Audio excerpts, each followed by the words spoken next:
This is a podcast from the Business Times. Welcome to Wealth with BT, hosted by Genevieve Cua. In this episode, what are long-run asset market expectations and the implications for your portfolio? This episode is brought to you by Pictet Wealth Management.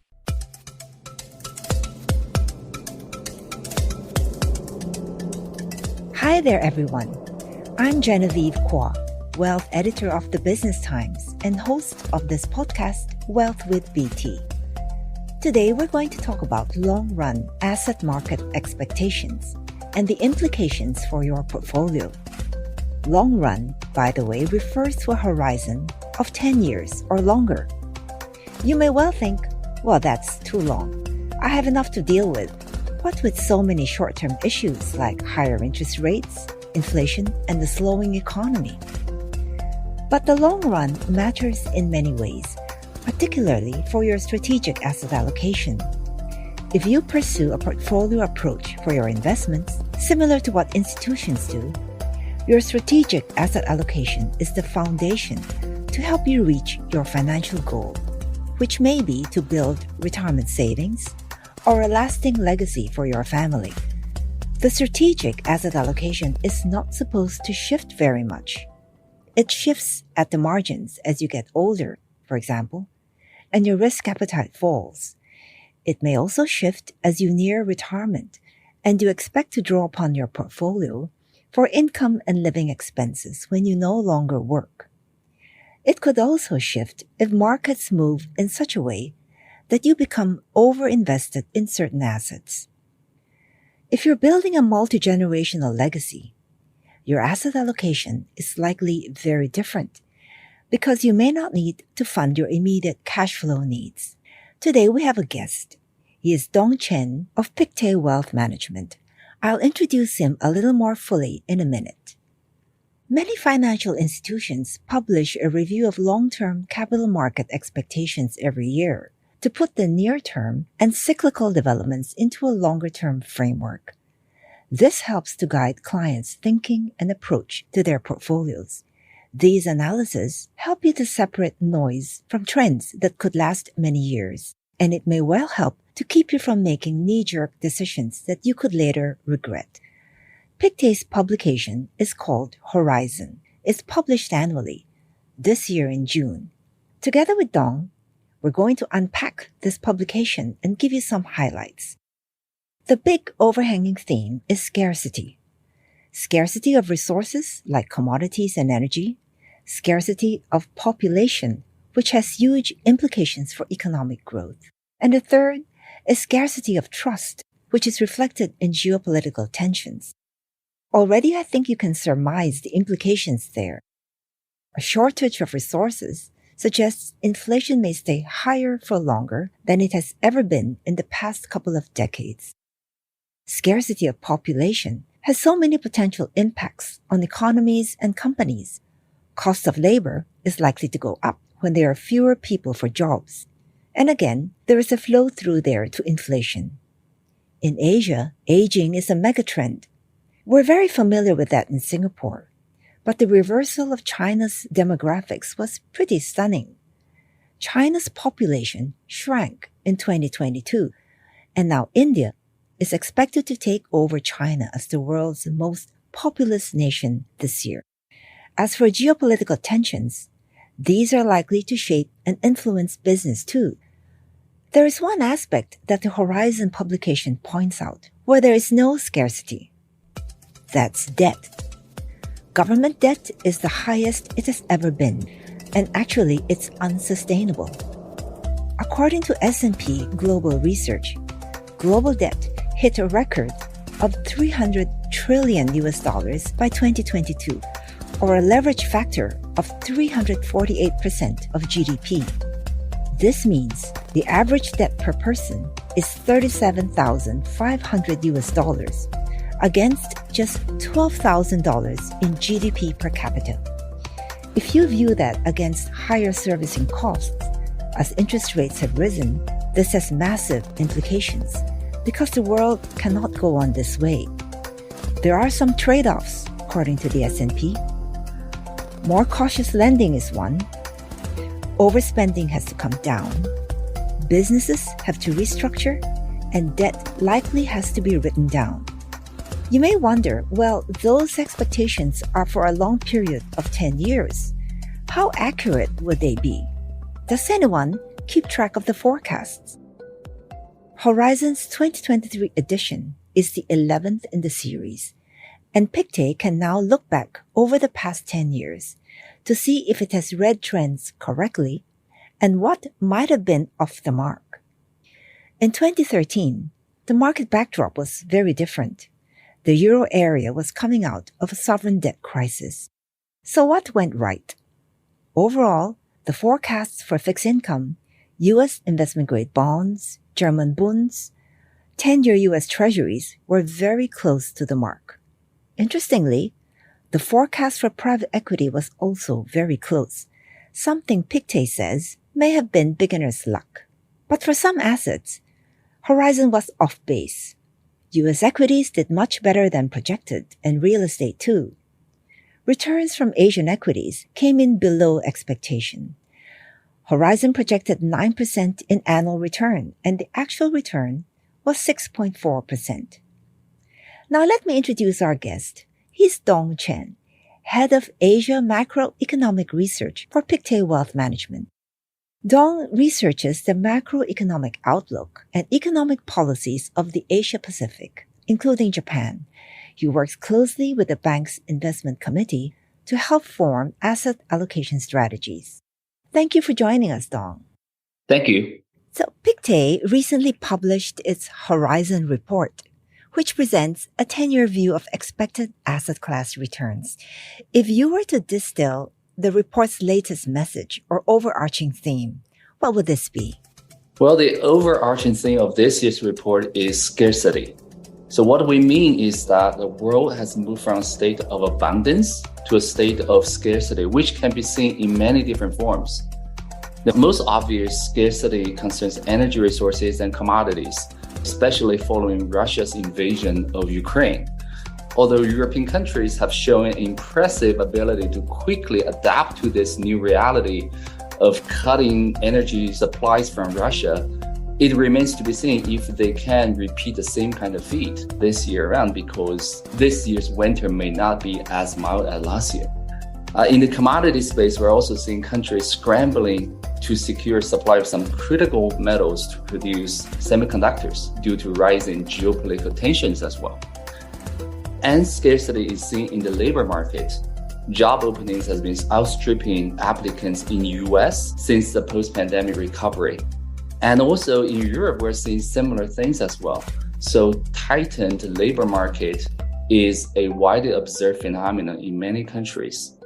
And last but not least, there is also the scarcity of trust, which is evident in growing political polarization in countries like the United States, and also in the increasing tensions between Western countries and China. This particular kind of scarcity has had the effect of undermining multilateral relations that had been painfully developed over the past several decades. On hindsight, 2022 was an inflection point in a few ways. How are some major themes already making themselves felt in markets? And how can you take advantage of them? More to come.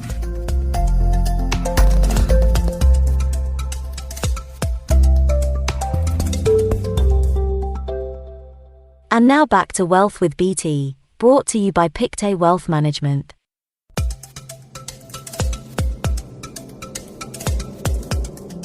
We've just been speaking to Dong Chen from Pictet. Earlier, you talked about the overarching themes. What then are Pictet's major forecasts or expectations of asset class returns? And what trends drive these expectations, Dong? This kind of scarcity probably will lead to one direct consequence is that inflation is back, right?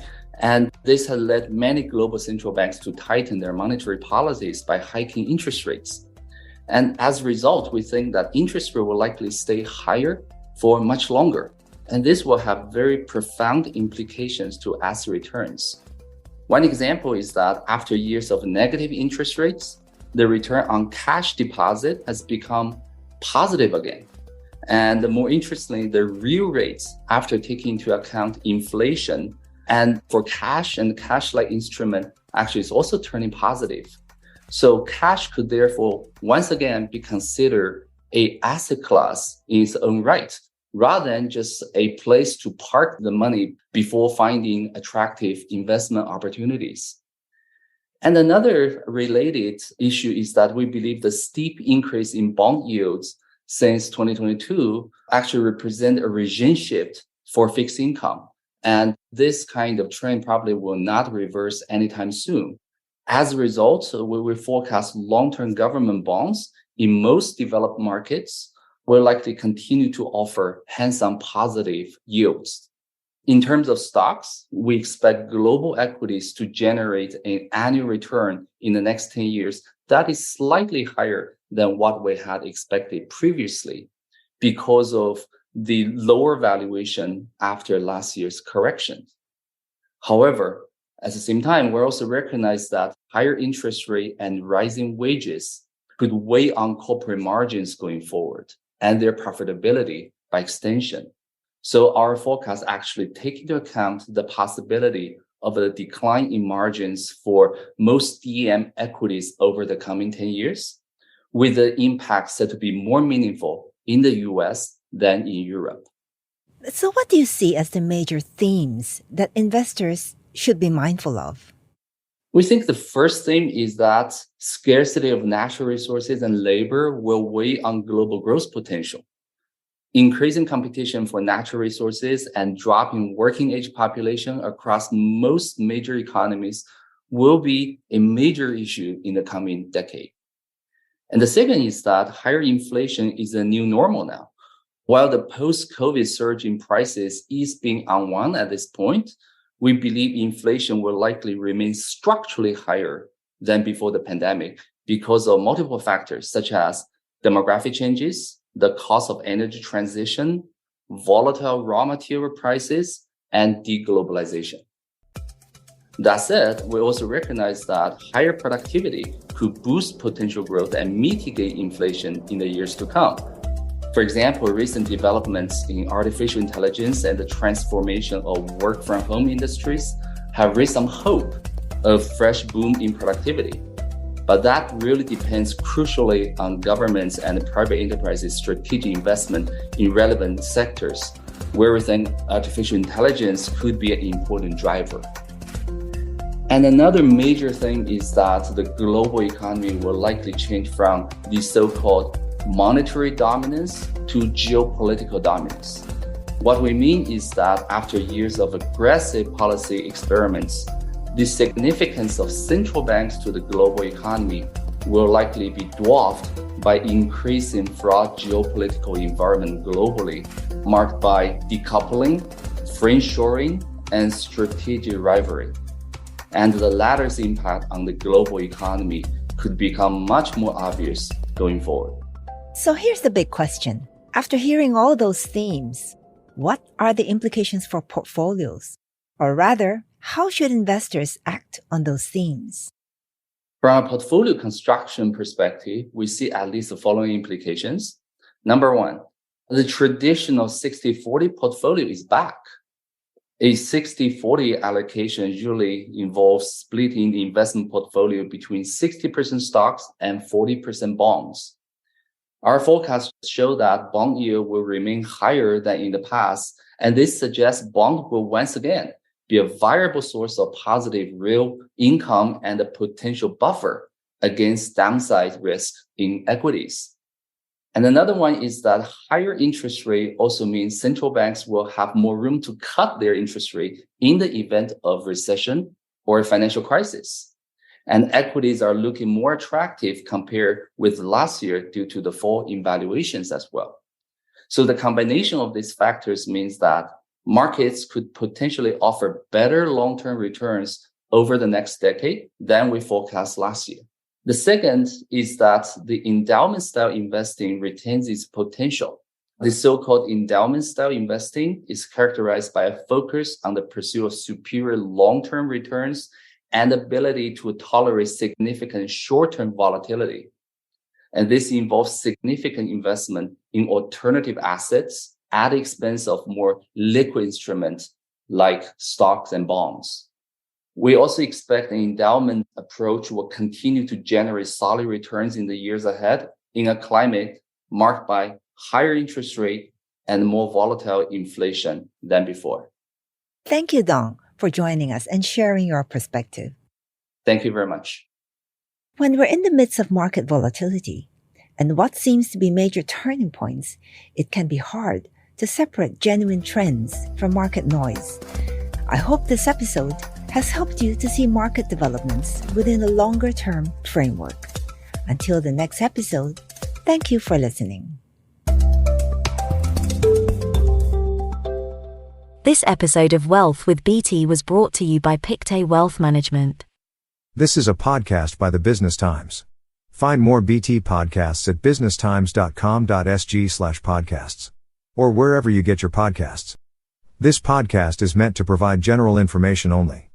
SPH Media accepts no liability for loss arising from any reliance on the podcast or use of third parties' products and services. Please consult professional advisors for independent advice.